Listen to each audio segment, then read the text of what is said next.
सांगली लोकसभेचे डावपेच जयंत पाटलांनी 3 वर्षापूर्वी आखले होते। चंद्रहार पाटील यांनाच लोकसभेची उमेदवारी मिळेल यासाठी जोरदार हालचाली झाल्या, मात्र त्या फूल ठरताना दिसत आहेत। वसंतदादा पाटील यांचे नातू विशाल पाटील हे गुणवत्तेच्या जोरावर व लोकांच्या मनातले उमेदवार म्हणून पुढे येत आहेत।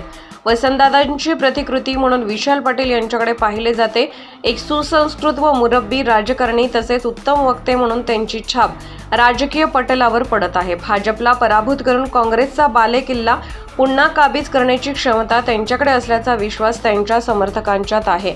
विशाल पाटील जर संसदेत गेले तर पुन्हा एकदा सांगली व त्याच अनुषंगाने महाराष्ट्राच्या राजकारणाचे वेगळे चित्र निर्माण होऊ शकते।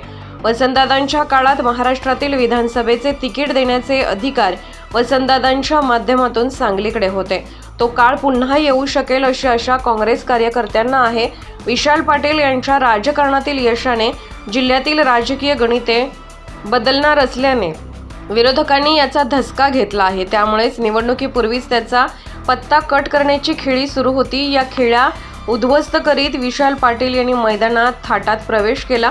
पक्षाचा हात चिन्हासह ते आता लोकसभेच्या रिंगणात उतरणार आहेत। सांगली लोकसभा मतदारसंघाची जागा आघाडी अंतर्गत काँग्रेसला जाण्याने तसेच उमेदवारी विशाल पाटील यांना जाहीर होण्यामुळे विरोधी गटालाही धक्का बसला आहे। सांगलीची लढत यामुळे राज्यात लक्षवेधी ठरणार आहे।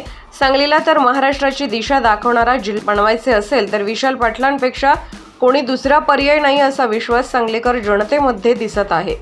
भाजपचे उमेदवार संजय काका पाटील, चंद्रहार पाटील आणि विशाल पाटील यांच्यात जर लोकांच्या मनातील उमेदवार पाहावेसे वाटत असेल तर असं चौफेर व्यक्तिमत्व विशाल पाटील यांनाच मतदारांनाच वाटत आहे।